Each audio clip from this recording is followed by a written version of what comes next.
Muito bem, já está aqui no telão do Band Cidade a doutora Jerusa Assis Gomes Mendonça e o tema é demência. Ô doutora, muito boa tarde. Vamos entender o tema. O que é demência? Boa tarde, Adilson.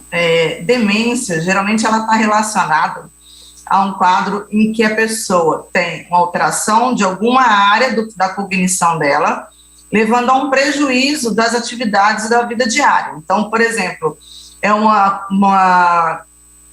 déficit, por exemplo, de memória, ou um déficit nas palavras. A pessoa tenta lembrar a palavra e ela não consegue, né? E isso começa a trazer um prejuízo para ela em alguma função do dia a dia.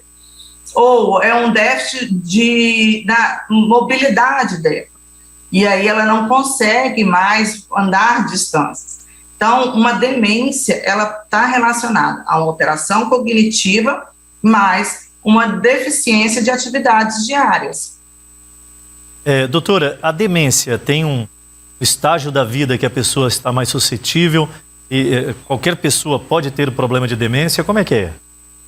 Então, aí a gente tem que caracterizar as demências, né? Existem aquelas demências em que a gente tem fatores que a gente não consegue mudar e tem fatores que a gente pode mudar e que podem ser susceptíveis. Então, por exemplo, uma demência pós-traumática. Então, a pessoa sofreu um acidente de carro e ela teve uma sequela do crânio, né? Um trauma no crânio.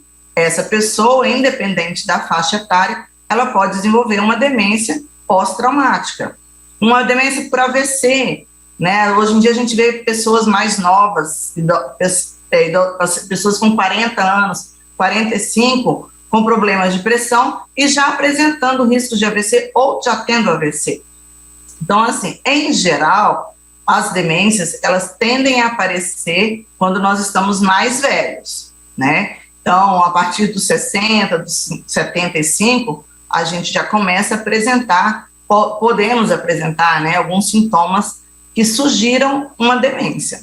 De acordo com o avanço da idade? Com o avanço da idade. É por isso, então, que a gente vai aprofundar agora mais no atendimento na área da geriatria, né, doutora? Vamos começar a entender aí esse público especificamente, mas é bom sempre deixar bem claro para a audiência, a doutora já contribuiu bastante, dizendo quais são as faixas etárias que estão suscetíveis. Na realidade, tem várias possibilidades e várias causas, né? Na área da geriatria, eu queria entender um pouco mais a importância dessa área. As pessoas têm se preocupado em buscar um profissional dessa área para diagnosticar as patologias com mais precisão no início, por exemplo? Então, relativamente, a nossa área, ela é mais nova, né? As pessoas, a grande maioria das pessoas, elas não estão tendo ainda noção da importância do que é a geriatria, do geriatra na sua vida. E aí muitos me perguntam, qual é a sua especialidade? O que você faz? Eu disse, olha, eu cuido de pessoas com mais de 60 anos, com objetivo. E qual que é o meu objetivo? É tratar, prevenir e até mesmo dar maior qualidade de vida aos idosos, aqueles que estão hoje considerados pela Organização Mundial de Saúde com mais de 60 anos. Né? Então, assim, o nosso objetivo é acompanhar quem já está com alguma doença, né? Então, pressão alta, uma diabetes, a gente acompanha, tentando estabilizar essas doenças e promovendo saúde a esses idosos. E a gente também tem a função de prevenir com orientações aqueles que não têm doenças crônicas ou alguma outra alteração. Doutora, quais são as queixas mais comuns no consultório, quando a senhora é procurada? Olha, o que a gente tem muito visto é a questão de esquecimento, né? O medo porque está esquecendo as coisas. E aí a gente vê a preocupação da pessoa assim, doutor, eu não sei onde eu coloquei a chave, eu ponho a chave num canto e eu não sei onde é que eu pus, eu coloquei a chave, eu não lembro o nome de uma pessoa que encontrei com ela, que já conhecia. Então, assim, essa é uma das grandes queixas, a maioria das queixas tem a ver com essa questão de memória.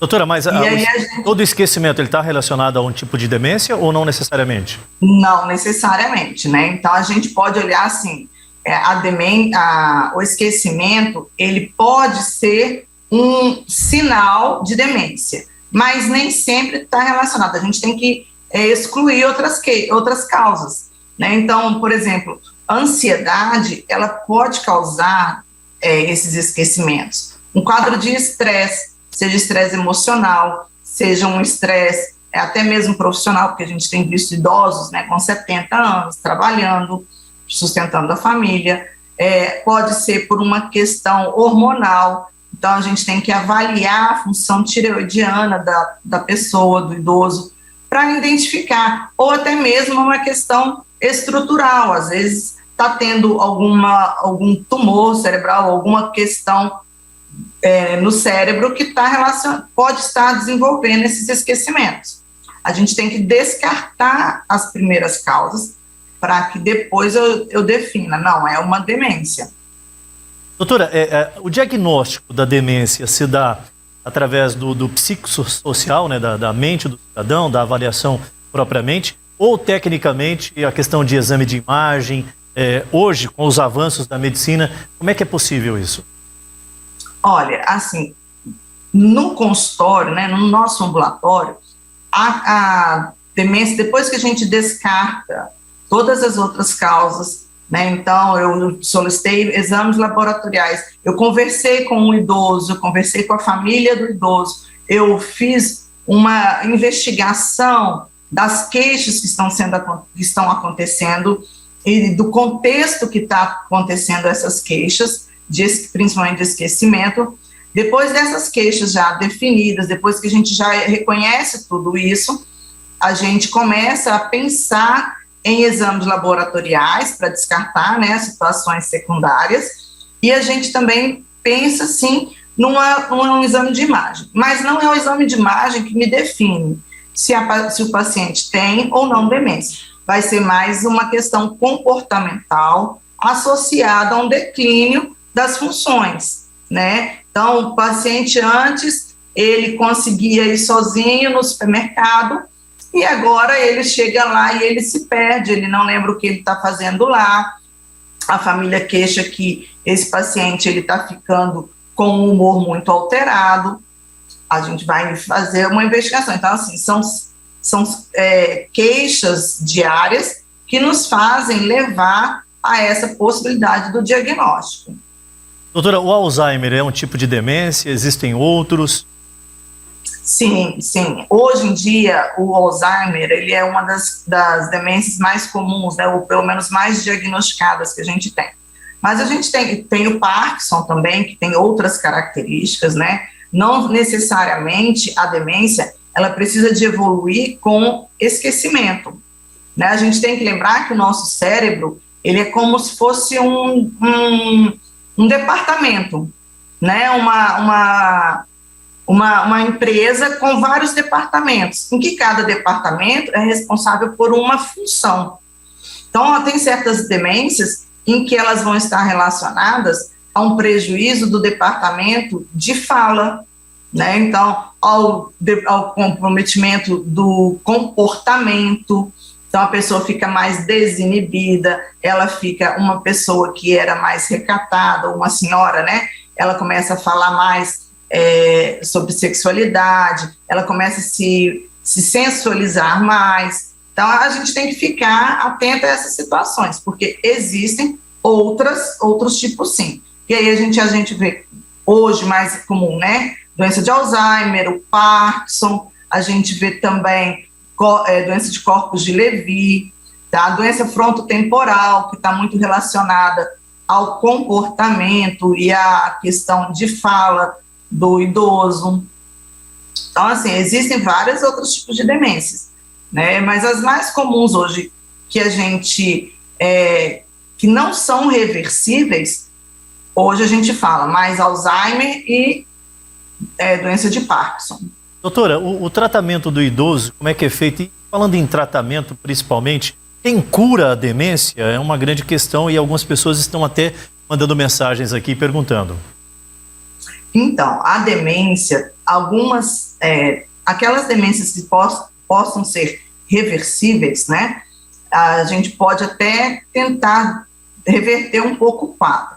Mas na grande maioria das vezes, as demências, elas evoluem. A gente não tem cura para a doença hoje ainda, a gente não encontrou essa cura de demência, tá? Seja Alzheimer, seja frontotemporal, seja pós-traumática, né? O que acontece é assim, a gente tem medicações e tem situações, metas que permitem com que esse idoso não tenha um avanço acelerado da demência. Então, nós temos medicações que freiam um pouco a evolução da demência, mas também nós temos outras etapas dentro do tratamento da demência que vão favorecer muito esse idoso. Então, a gente vai ter envolvido aí o fisioterapeuta para evitar que esse paciente fique imóvel, né, por mais cedo, mais precoce. A gente tem psicólogos que vai trabalhar a parte de cognição, parte motora fina, a parte emocional, a nutrição é muito importante, a fonoaudióloga. Então, assim, são áreas que vão estar envolvidas no tratamento da demência, de um paciente demente. Doutora, sobre os cuidados que a família deve ter com uma pessoa que está atravessando esse momento, que já está nesse estágio, que tem algum tipo de demência, o que a família pode fazer para contribuir, pelo menos no equilíbrio, né, para que a doença acabe não avançando, né? E um pouco mais adiante sobre essa questão. As brincadeiras que envolvem justamente o esquecimento, que é muito comum a gente ficar satirizando algumas ações, e às vezes acaba sendo engraçado em um determinado momento algumas questões. Também atrapalha, isso reflete diretamente na pessoa, ou não tem um estudo científico que fala sobre isso? Então, o diagnóstico de demência, né, seja ela Parkinson, seja ela corpus de Lewy, seja ela qualquer Alzheimer, ela cai geralmente na família como uma bomba, né? Inicialmente é uma desestruturação da configuração que a família tem. E aí, geralmente quando a gente pensa já na demência, a gente já pensa já lá naquele estágio final, né? Em que o idoso, ele já não consegue mais movimentar, ele não é mais capaz de se alimentar, ele fica só acamado.